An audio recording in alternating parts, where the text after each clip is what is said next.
Muito bem. Então vamos lá. Então, gente, nós vamos para o capítulo 5 do Brincar é Realidade. O tema interessante hoje é da criatividade. E eu acho que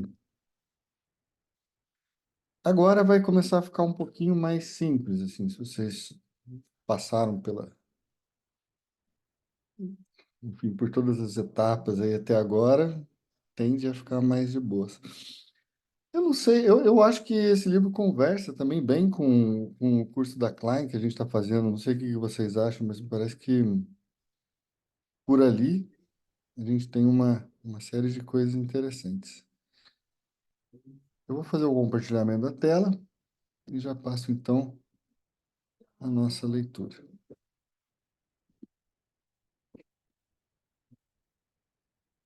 Então é isso, é a criatividade e suas origens.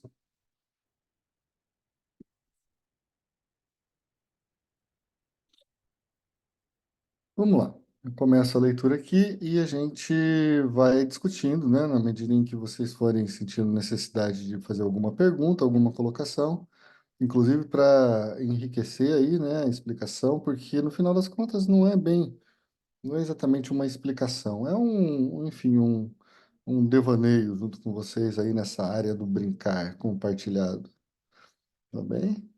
Então vamos lá. A ideia de criatividade. Espero que o leitor aceite esta referência geral à criatividade, sem permitir que a palavra seja confundida com a criação bem-sucedida ou aclamada, compreendendo-a simplesmente como uma coloração das atitudes em relação à realidade externa. Veja só, vamos pensar o que poderia ser uma coloração das atitudes em relação à realidade externa. Eu gosto de pensar nessa ideia como uma ideia de enquadre, como se na nossa cabeça a gente pudesse enquadrar o mundo, não é? Ou nos colocar em um estado, não é? De disposição, não é? Que é justamente isso que tem a ver com a coloração em relação à realidade externa, tá? Então veja só, que a criatividade aqui, a gente não está pensando naquela criatividade do Leonardo da Vinci e tal, assim, embora também não tivesse problema que fosse assim. Mas a criatividade que a gente está falando aqui é uma disposição em relação ao mundo, né? Ele está falando aqui com uma coloração em relação à realidade externa. Então, mais do que qualquer outra coisa, é a apreciação criativa que faz o indivíduo sentir que vale a pena viver. Em contraste direto com essa forma de lidar com a realidade externa está um relacionamento de submissão que reconhece o mundo e seus detalhes, mas apenas como algo a que se deve adequar ou que exige adaptação. Então, aqui eu vou repetir um pedaço aqui porque eu acho importante. Olha só. Primeiro, que parece uma coisa assim tão ousada, né? Falar que, bom, então é, essa, essa criatividade é uma coisa que essa apreciação criativa que faz o indivíduo sentir que vale a pena viver. Mas por quê? Né? Parece que vale a pena viver envolve tantas coisas que não são a criatividade. Bom, é porque aí a gente não está falando dessa criatividade que ele está falando aqui, não é? Que é uma disposição em relação ao mundo. Percebam, qual que é a opção em relação à criatividade?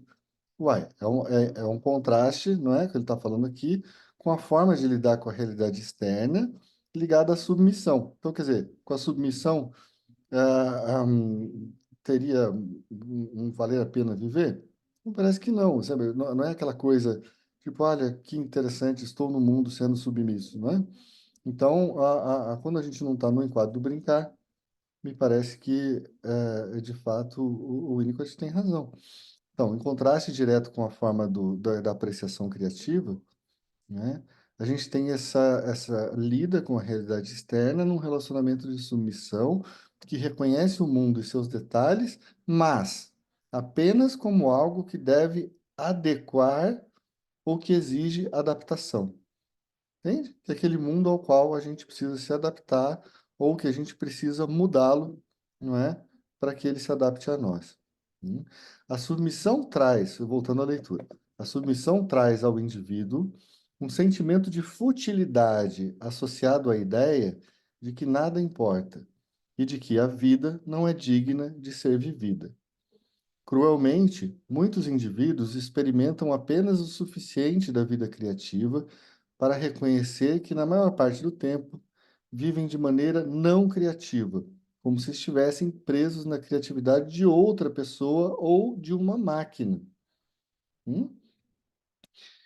Então, gente, o que a gente está chegando aqui é naquela questão da espontaneidade, não é? Ou da impossibilidade de espontaneidade, tá certo? Então, esse mundo que você vive, como se você estivesse numa máquina, né, na qual você é apenas uma peça e você precisa então se adaptar às outras peças, não é? Talvez outras peças mais fortes, e que nada dali possa ser criado, ou seja, uma coisa que o Spinoza ia chamar do seguinte, de potência, né? O termo de potência do Spinoza é muito interessante justamente porque é, a potência é quando você se coloca como causa adequada, não é? Dos acontecimentos, ou seja, esses acontecimentos que passam por você, justamente por você ser você e estar organizado dessa forma, o mundo vai se modificando, percebe? Então você se enxerga como causa adequada, não é, de coisas do mundo exterior. Isso é muito interessante. hum? Ou seja, vocês estão sendo causa adequada no mundo exterior ou vocês estão se adaptando ao mundo? Né? Eu acho bom pensar isso. Mas, enfim, se vocês querem comentar alguma coisa até agora, porque a gente está uma coisa que não é tão, assim, elementar. Hum? Não, ainda não estão aquecendo, né? Vocês estão aquecendo. Eu entendo isso, né? A gente já dá aula tempo suficiente para entender Oi, que Eduardo. o período. Fale, A Aline, acho que levantou a mão primeiro. tranquilo. O som, Aline?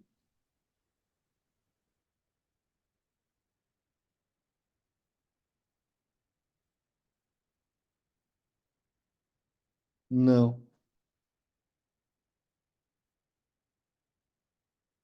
Tá. Então vamos passar para o Fábio aí, enquanto isso você vai ajeitando. Se pá, digita aí, Aline. Se quiser digitar, eu leio pra você. E, e foi? O som? Não.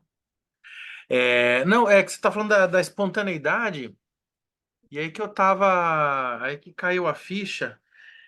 E eu não sei que relação eles têm, se é que eles têm. Quem fala da ideia de espontaneidade é o Moreno, né?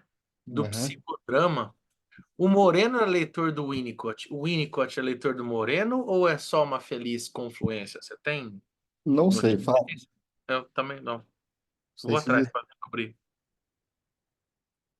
Beleza. Beleza. A Aline escreveu?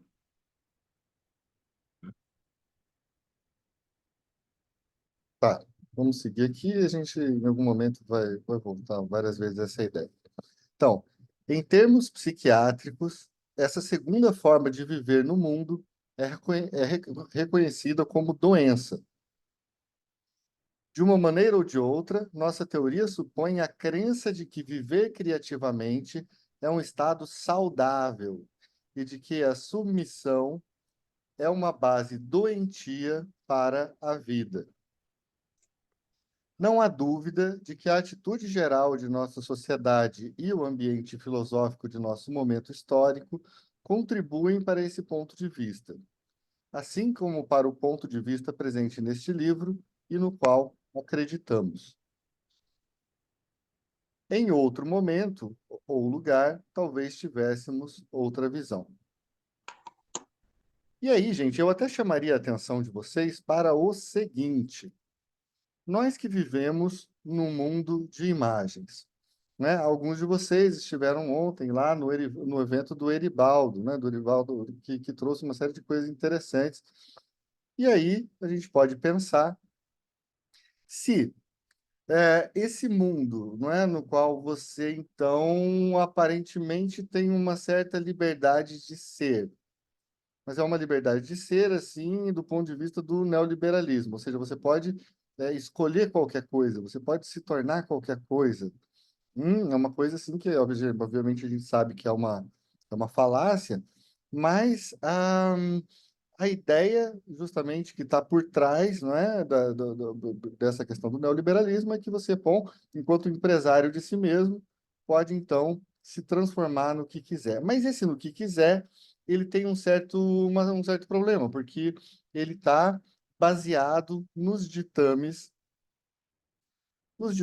por exemplo, da publicidade ou do mundo das imagens, não é? A gente vê assim, bom, no Instagram, para onde que as pessoas estão viajando? Ah, todo mundo está viajando para Machu Picchu, a gente precisa ir para Machu Picchu, todo mundo está viajando para não sei, ou seja, até onde que o nosso próprio desejo não é um desejo submisso, percebe? E eu estou falando aqui um desejo enquanto uma forma de potência. Esse desejo que eu estou falando seria, inclusive, uma forma de potência? Não, ele seria uma forma de transmissão, não é, da potência do grande outro.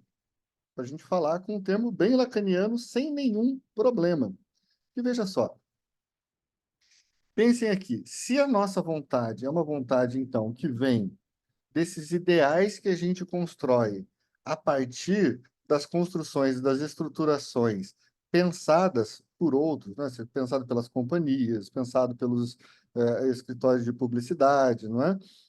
Pensadas, enfim, pelas big techs, não é? Então, de certa forma, a gente está submetido, a nossa vontade está submetida, eu estou falando aqui de propósito vontade, né? Não desejo como vontade, mas vontade, está submetida a outra coisa. O que seria o desejo nesse sentido? O desejo seria a potência, tá? A potência que, para o Spinoza, no final das contas, é algo que tem muito a ver com aquilo que que a gente de fato faz. Porque se eu tenho a potência, eu me movo, entende? E se eu não me movia, porque eu não tinha essa potência. Então, os bons encontros aumentam a sua potência, os maus encontros diminuem a nossa potência. O bom encontro é, então, aquele que nos deixa mais como causa de nós mesmos, como causa adequada de nossas, por exemplo, de nossas ações, de nossos pensamentos. Mas nós somos a causa adequada daquilo a que a gente participa. Hum? Um aumento na nossa potência significa um aumento do nosso ser enquanto causa. Ok? Parece muito difícil isso ou tá tranquilo? De boa, né? Então, vejam só que interessante. A gente pode aqui pensar essa ideia da existência criativa como uma existência na qual nós nos percebemos como causa adequada de algo, né? E aí isso é interessante porque, bom, a vida espontânea, né, ou a vida criativa tem muito a ver com uma forma de encarar a si mesmo, ou seja, como uma relação do self, não é, com o mundo, tá bem?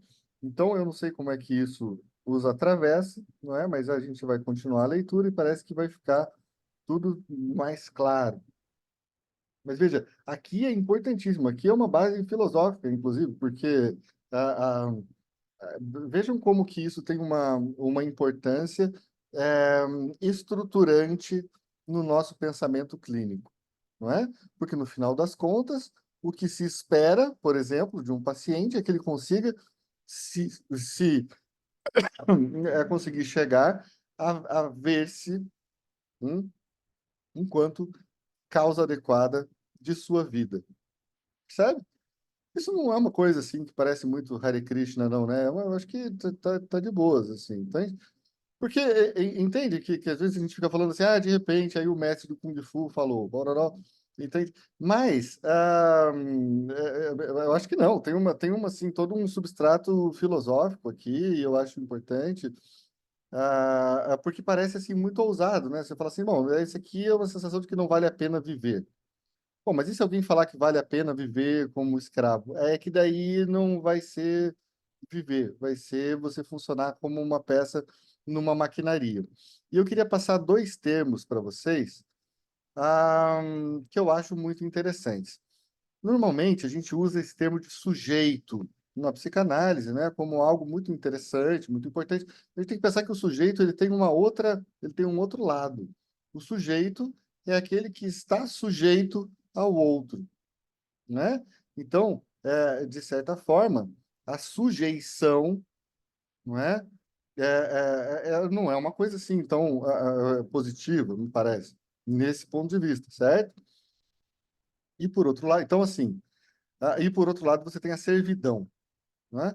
Então, eu tenho um autor que eu gosto muito, que chama Maurício Lazarato, e o Lazarato traz, então, essas duas formas de uma semiótica mista. Então, ele mostra que, bom, pelo lado da nossa linguagem, e aí a gente poderia ir pelo lado do Lacan e tudo mais, o que a gente teria seria uma sujeição, né, social. Ou seja, nós estamos sujeitos ao social. E, por outro lado, enquanto a gente se vê como peça de uma maquinaria, não é? Que inclusive é maior que o social, porque não tem a ver com a linguagem, mas tem a ver sim com o funcionamento maquínico do mundo, para lembrar aí a obra do Deleuze, do Guattari. Então a gente teria uma coisa que se chama de servidão maquínica, tá? Então, por um lado, sujeição, por outro lado, uma servidão. Mas de qualquer maneira, são duas formas de estar no mundo sem ser causa adequada de si mesmo. Ok? Então vamos lá. Viver de maneira criativa ou de maneira não criativa são alternativas que podem ser nitidamente contrastadas. Minha teoria seria muito mais simples do que é se pudéssemos encontrar qualquer coisa em um desses extremos, em em um caso ou em uma situação. Porém, esse problema é obscurecido porque o grau de objetividade com o qual contamos para falar da realidade exterior de cada indivíduo é variável. Até certo ponto, a objetividade é um termo relativo, já que tudo aquilo que é percebido é, sob certos aspectos, subjetivamente concebido. E aí é importante a gente lembrar do pessoal da construção social da realidade. Como é que é a sociedade, ou a realidade? Vamos pensar isso. O que é a realidade para vocês? E a gente não está falando do real lacaniano, a gente está falando da realidade mesmo, tá? Então, são coisas bem diferentes. E aí, a realidade, como é que a realidade é formada? Bom, qual realidade que a gente quer saber? A gente tem uma realidade subjetiva, e aí nossas realidades subjetivas, elas podem variar imensamente. Por exemplo, você pode se imaginar, bom, você está ali fora do teatro, né, conversando com sua esposa, né, e ali falando sobre as coisas do mundo, as contas que tem que pagar e tudo mais. Esse mundo é uma realidade? É. Então, em tese, as contas para pagar no mundo fazem parte de uma realidade objetiva. E por que objetiva? Porque ela é compartilhada socialmente, ou seja, ela é compartilhada. E você pode pensar, então, que aí você, depois de ouvir a lapada que você vai ter que pagar de IPTU, de uma Quer série pagar de... Então, a Márcia sempre entra fazendo uma participação especial. No caso, o Marcelo, através do telefone da Márcia. E aí, enfim, eu tenho essa questão, então eu preciso pagar o IPTU, eu preciso pagar essas coisas, ou seja, isso faz parte de uma realidade objetiva, mas aí eu começo a entrar no meu mundo, e aí eu começo a pensar, puxa vida, mas será que eu tenho dinheiro? Será que essas coisas vão funcionar? Mas e aí fulano, que eu tinha dito que eu iria pagar, então eu não vou poder pagar esse, vou ter que fazer outra coisa, parará. Em que realidade que eu estou no momento que eu estou pensando?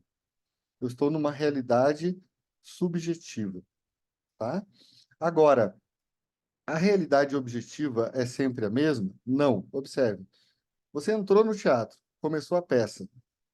No momento, então, em que a gente faz uma variação, não é, do nosso estado de percepção e a gente começa a ver a peça como algo que nos afeta, né? Mas você está entrando, então, ali numa realidade que é essa realidade, de certa forma, do brincar, porque você sabe muito bem que aquela pessoa ali vestida de pirata não é um pirata, e aquilo ali que está acontecendo, enfim, está sendo encenado. Mas você dá espaço para essa realidade da ficção, por exemplo. ou a realidade do nosso mundo onírico, percebe? Quando a gente está sonhando, ou quando a gente está acordando e a gente está fazendo, então, uma transição entre duas realidades, a realidade do sonho e a realidade enfim, do mundo desperto, entende?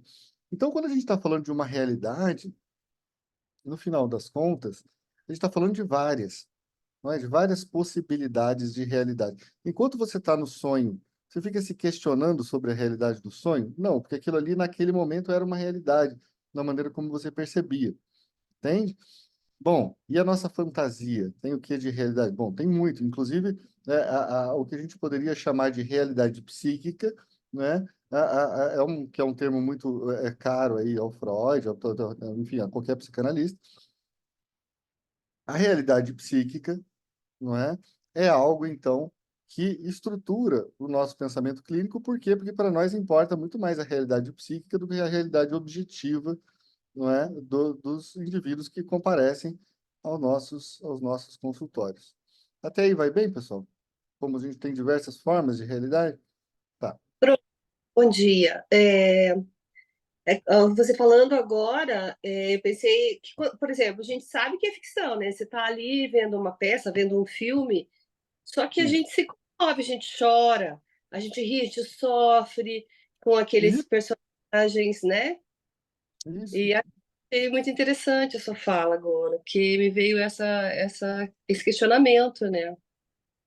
Exato. Da- E se ele é capaz de te causar coisas, bom, aquilo tem algum estatuto de realidade, percebe? Se não tivesse nenhuma realidade, não te causaria coisa. Se te causa coisa, tem algum estatuto de realidade. Então, agora, quando essas coisas mexem em nós, algum elemento afetivo, né? E aí nós agimos, mas agimos sem ser causa adequada. O que seria isso? Bom, isso seria o homem que está preso no mundo da consciência, né? Para o Spinoza, não tem nenhuma servidão maior do que o homem da consciência. Por quê? Porque a nossa consciência é determinada pelo nosso mundo das fantasias, isso é determinado por aquilo que é dito, que é falado, ou seja, enquanto a gente está no mundo do imaginário,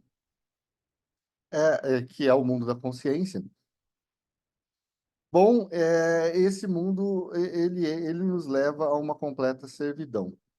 O que que a razão é capaz de nos proporcionar? Bom, a razão é capaz de nos deixar assim um pouco mais próximos do simbólico, tá? Porque com a razão a gente consegue montar, assim, perceber estruturas, perceber. E o que que a gente está chamando de estrutura aqui? Bom, essas relações entre polos, entre valências, que de certa forma tendem a permanecer as mesmas com o tempo, ou seja, elas têm um alto grau, não é, de permanência. Quando a gente está falando de uma estrutura, é algo que assim não passa feito uma imagem, é alguma coisa que permanece e, inclusive, estrutura o aparecimento das imagens. Você fala, olha, isso está acontecendo comigo porque eu estou estruturado de tal forma, e cada vez que vem essa imagem, eu me ligo daquela, então eu comecei a entender. Mas até então a gente está numa análise que é muito epistêmica, percebem? Porque é aquela análise que tem a ver com o conhecimento. É como se quanto mais eu conhecesse de mim, mais então eu seria livre. Mas a gente pode pensar que mesmo as estruturas são também algo que vem de fora, como o Lacan muito bem aponta, né? Mas também o Winnicott. E aí, qual que é a saída que a gente teria para isso? Eu vou responder, só que antes de eu responder como que a gente faz para se livrar da escravidão, não é? Das estruturas, eu vou passar aqui a palavra para a Aline. E aí a gente vai fazendo uma conversa. Fala, Aline. Estão me escutando?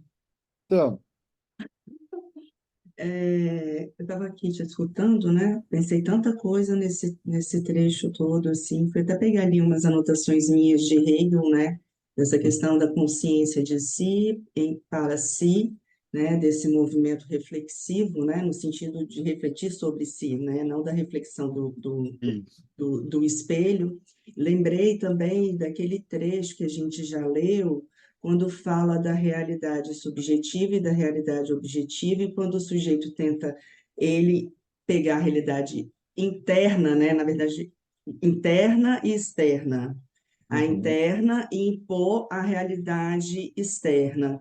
Isso. Então, a realidade que a gente tem nessa realidade, de repente, social que você estava falando, né, seria um acordo de realidades internas, Uhum, né, para meio que um consenso da maioria, porque pode, né, que aí existem as pessoas que estão fora desse acordo, né? uhum, E aí, uhum, uhum, pensando nessa uhum. coisa também eu estou falando livremente aqui, tudo bem? À Sim, não vontade, sei se. imagina. E aí, pensando também nessa questão das engrenagens, né? E do sistema, não tem como não vir para a minha mente o, o nosso momento atual do neoliberalismo, em que a Uhum. gente fica realmente ali como peças, né? Vem até o filme ali né, do Chaves Saps, e me veio também a música da Pitty, né? Que é aquela coisa do sujeito alienado dele mesmo, né? Não sei se Aham, vocês conhecem a sim. música da Eu não Pitty, conheço a né? música, mas a frase fez sentido. Uhum. Hum? Eu digo, eu não conheço a música, mas a frase fez bastante sentido, é isso mesmo. Então, É, depois eu vou mandar lá no grupo. Eu acho assim, nossa, enquanto você estava lendo, ia vindo, né? Porque vai falando, ó, olhos de robô, agora são minhas engrenagens, tudo era fluido. E aí agora eu achei que estava, tipo assim, no controle, né? No domínio, e eu estou vendo que eu estou completamente alienada. Não é assim, né? Eu estou fazendo meio que uma tradução aqui, uma interpretação da bom, letra da música. eu não sei se é assim a música, mas na realidade a gente tem muito isso mesmo, né?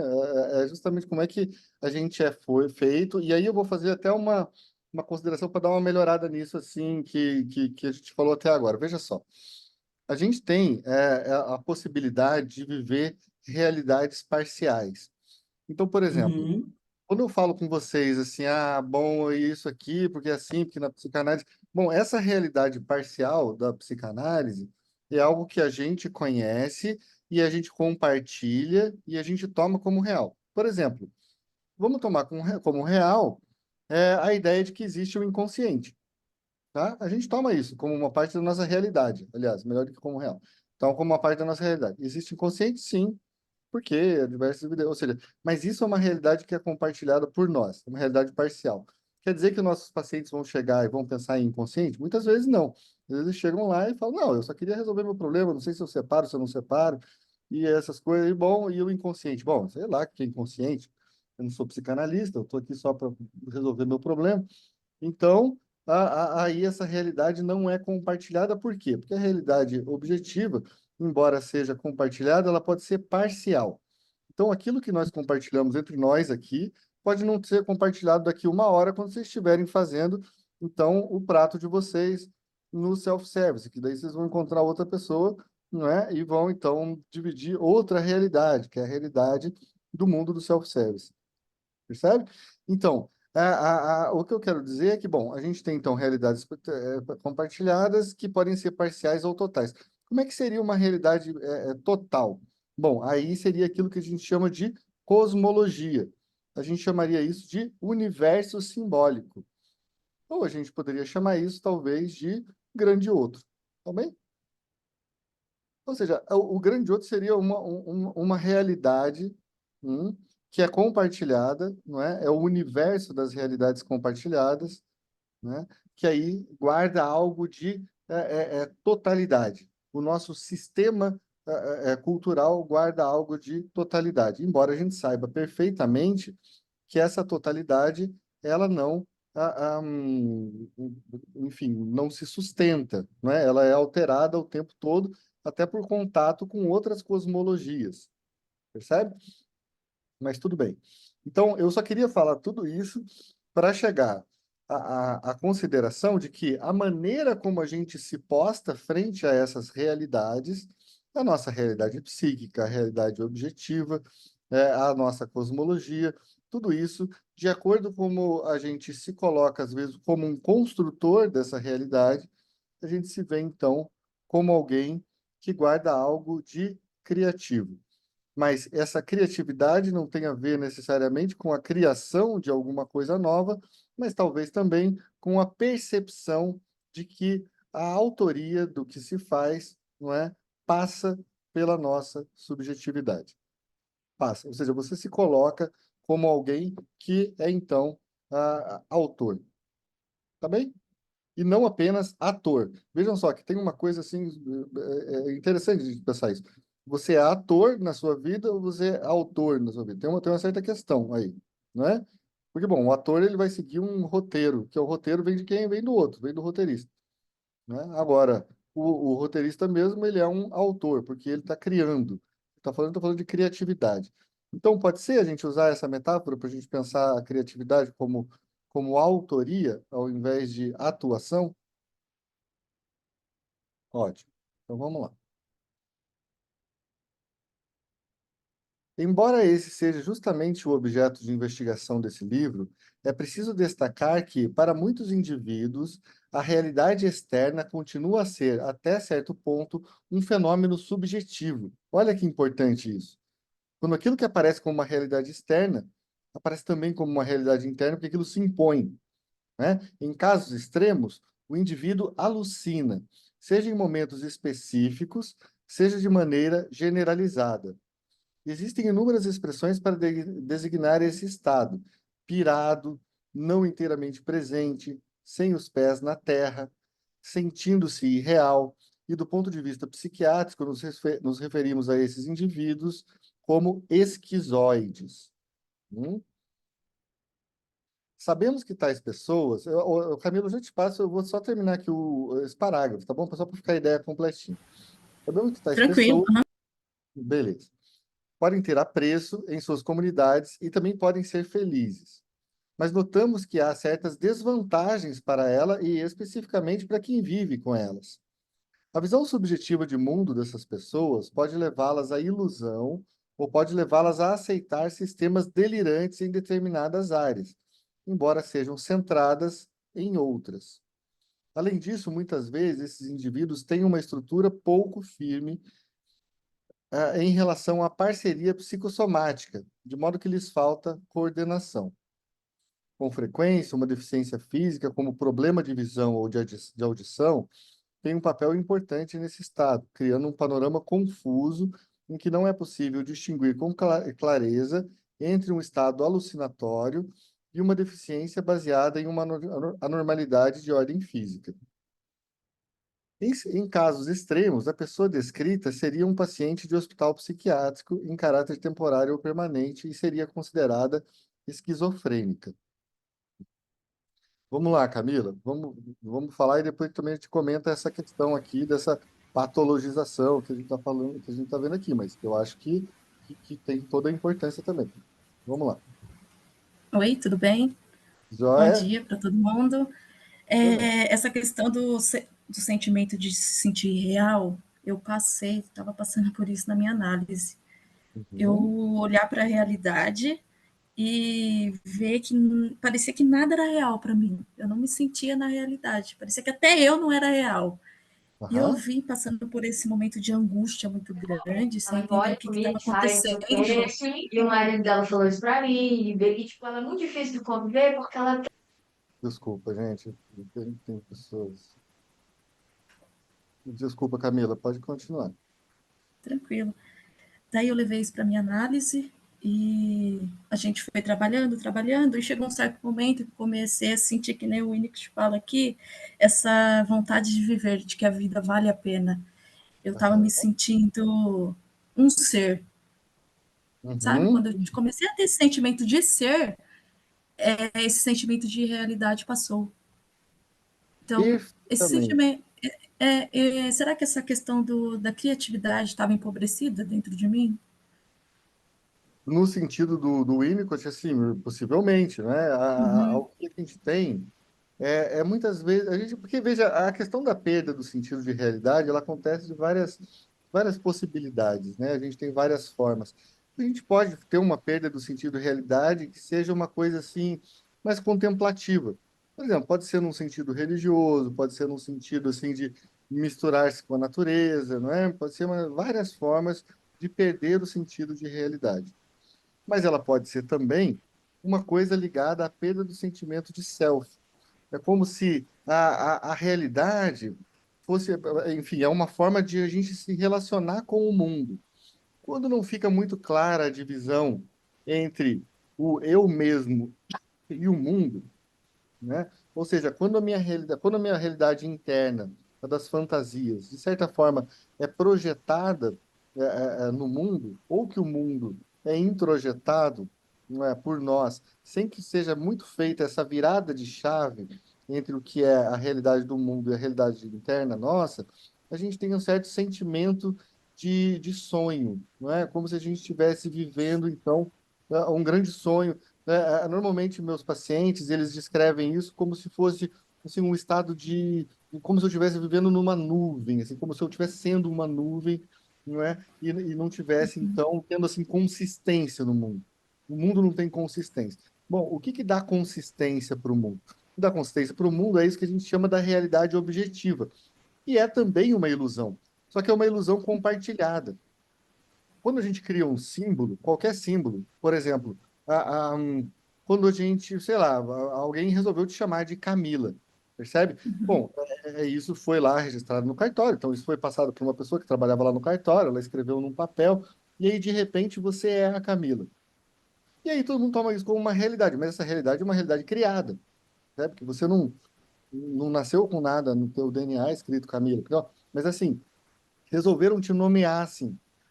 No momento em que é feita a nomeação, o que que acontece? Há um compartilhamento de certa realidade. E o compartilhamento da realidade, não é, é justamente o que nos dá uma certa consistência desse mundo da realidade objetiva. Entende? Então, eu sugiro para vocês que façam, às vezes, um experimento, se vocês tiverem tempo, ou busquem lembrar em algum momento da vida de vocês, que vocês tenham ficado muito tempo sem falar com ninguém. Por exemplo, fiquei no meu apartamento durante 5 dias sem falar com ninguém, sem ouvir a minha própria voz. No momento que você sai e fala com, sei lá, o porteiro ou qualquer um lá fora, você de repente ouve a sua voz e fala: Ó, eu estou ouvindo a minha voz, e pela primeira vez, diferente daquele sua voz no seu pensamento, está ouvindo a sua voz mesmo, fisicamente. E aí parece que olhar para a cara do porteiro, ele dizer, bom, estou aqui como estive sempre, o mundo deve estar lá, o metrô deve estar funcionando, as coisas vão estar rolando. Então,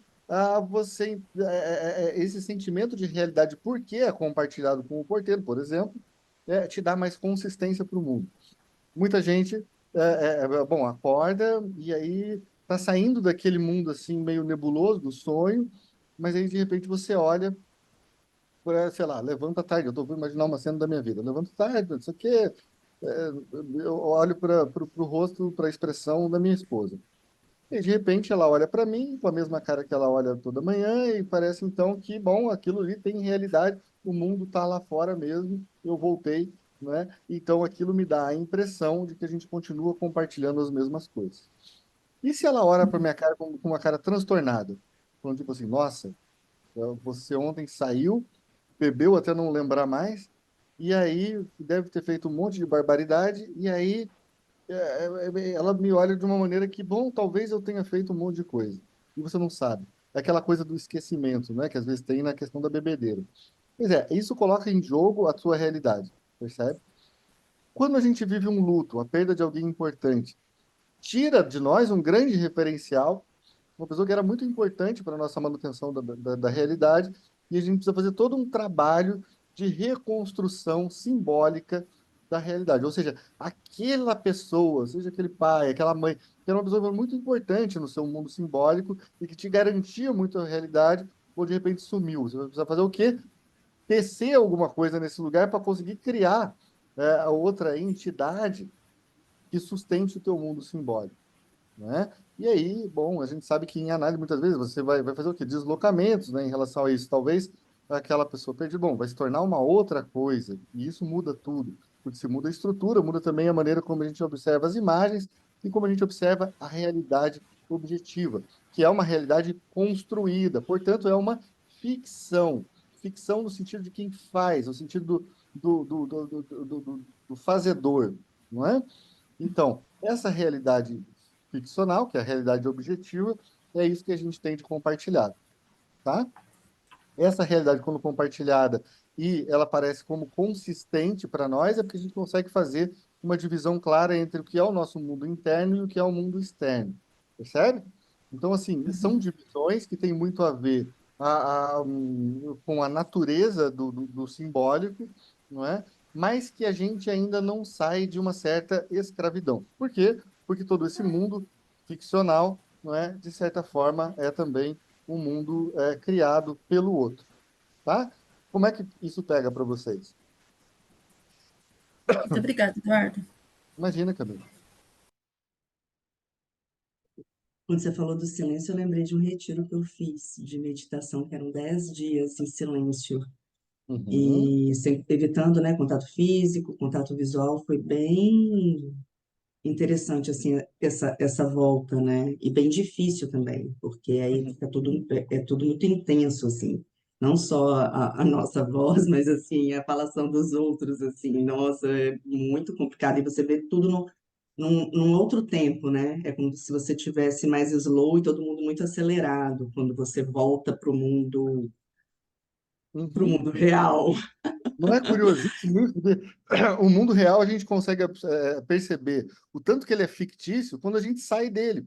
Veja, é interessante quem mora em outro país também. Bom, você mora em outro país, você está acostumado a ouvir outro idioma, e de repente você volta depois de um ano e ouve, sei lá, a musiquinha do Globo Esporte tocando na televisão com um cheiro de feijão vindo da cozinha. E você fala, meu Deus, eu reconheço esse cheiro, eu sei, mas assim, eu também sei que existe o não ser esse cheiro e essa audição, entende?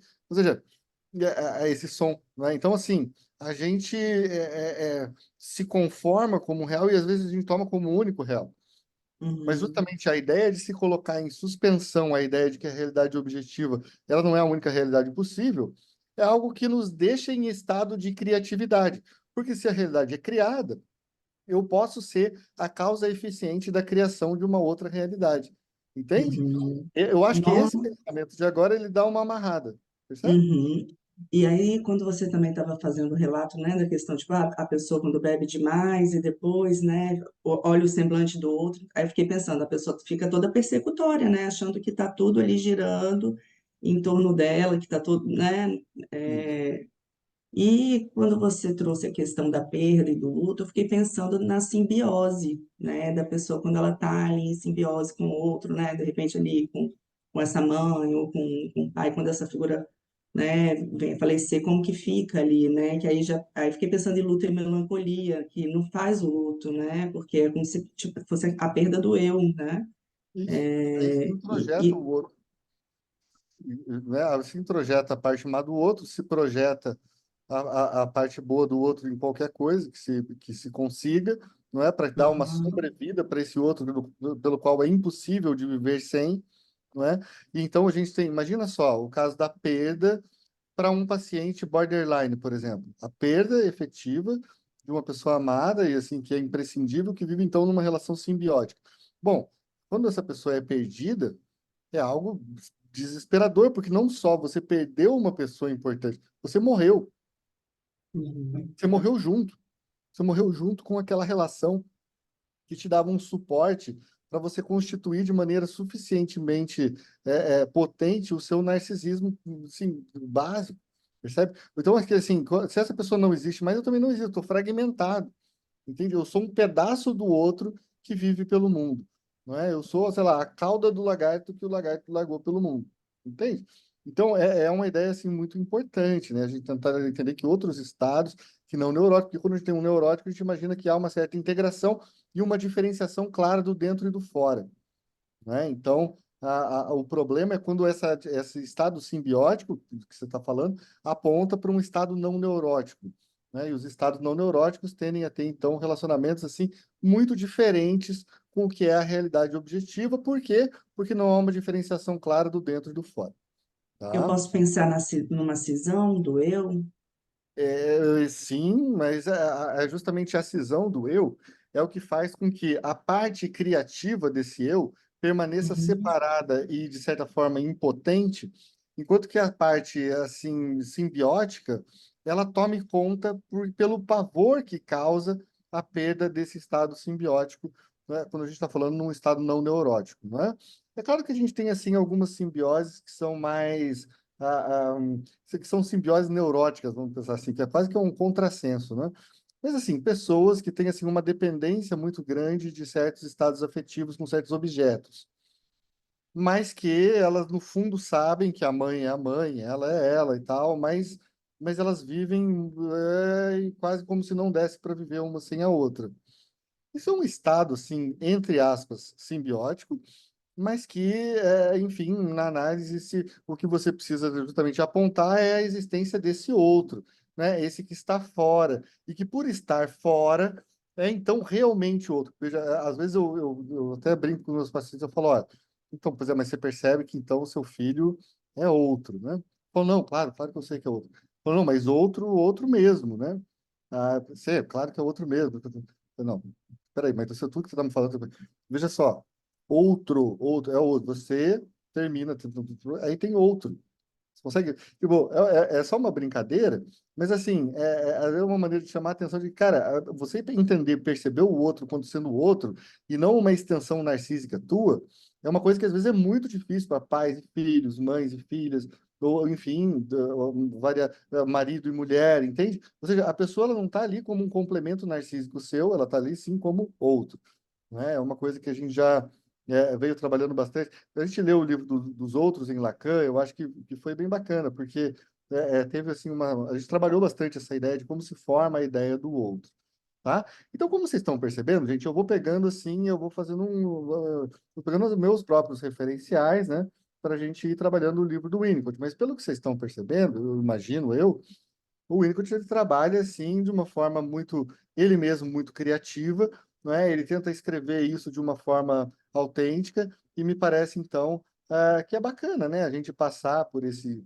tipo de texto, não é? Que vocês veem que não tem aquele rigor científico, talvez não seja assim o texto mais interessante para você citar na tese de doutorado, mas é um texto muito interessante para nos colocar a pensar, entende? Para nos colocar a criar. E eu acho que isso é um bom objetivo, tá bem?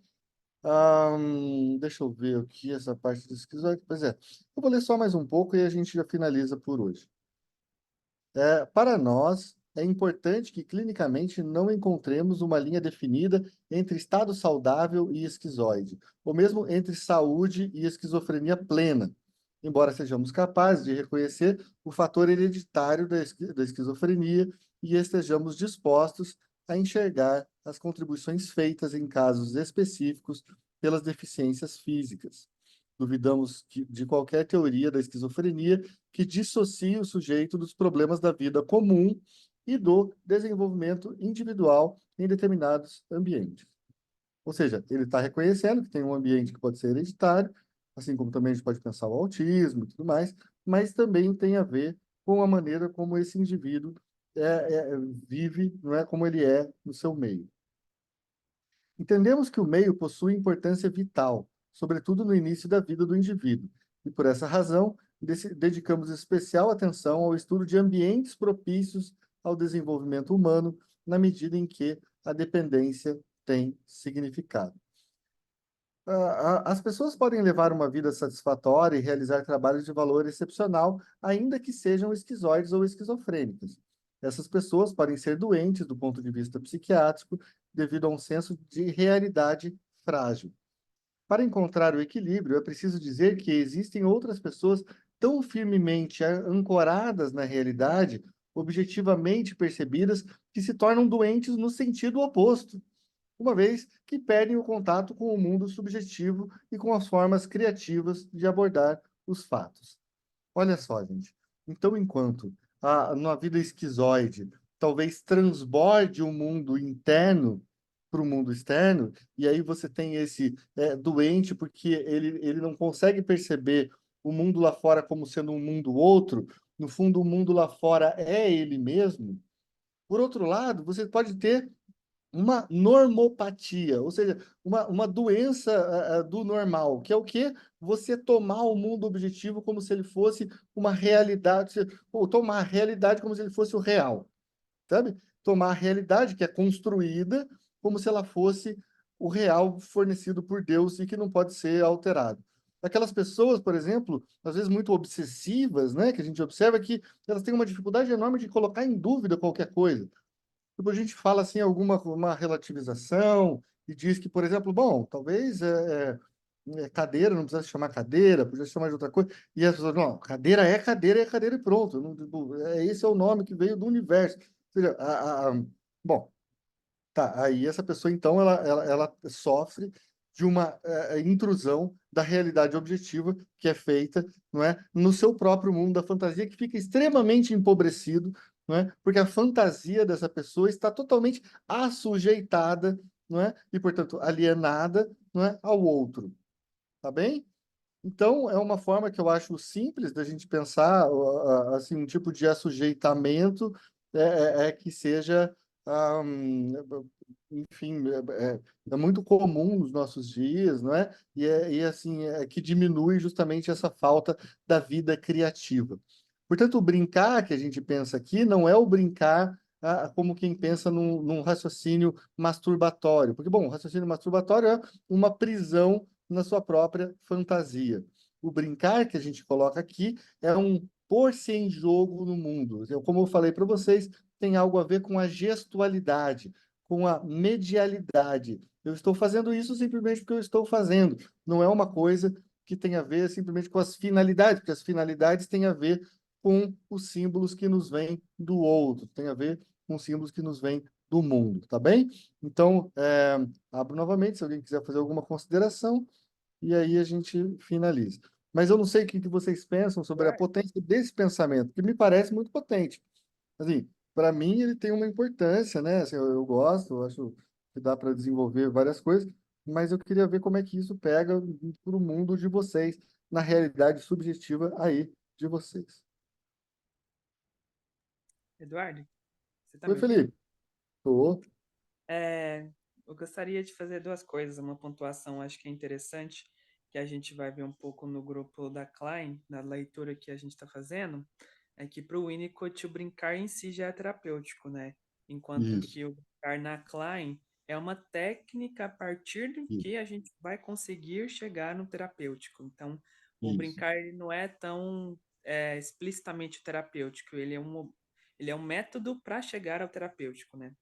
Tem essa isso. diferenciação. E, tipo, a gente terminou o capítulo 3 e o 4 e eu vou abrir as inscrições do curso sobre o André Green, do livro Brincar e a Reflexão na Ah, obra de maravilha. Winnicott, a partir da semana que vem, Esse gente. livro é muito gostoso. Aí eu vou mandar a Semana que vem artezinha. vai abrir. Tem, as inscrições semana que vem. Ah, pessoal, ó, imperdível, aí, viu? Porque esse livro do André Green é assim, maravilhoso, né? Então, assim, tem o curso aí que o Felipe está oferecendo, tem o do Fábio, né? Do Ecopsicanálise. Vai começar que dia, Fábio?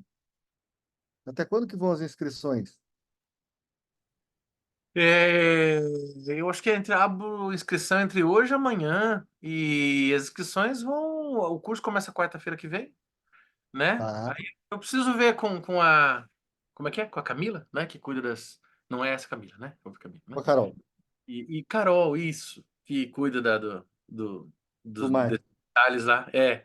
Para ver direitinho como funciona, que eu tô meio perdido nesses detalhes. Mas entre hoje e amanhã abre e começa semana que vem. E o Felipe veio com esse curso do André Green, deu vontade de fazer. Aí, o Instituto Bergasso vai impedir a gente de estar dormindo, de estar se alimentando, né? Porque, cara, quero fazer todos os cursos. Cara, esse do André Green, vou falar para vocês que eu, assim, porque a gente está, né? A gente está falando aqui de Winnicott, e esse é o livro que o André Green escreveu sobre o brincar e a realidade. Então, ele é muito bom, ele é muito complementar a esse trabalho que a gente está fazendo.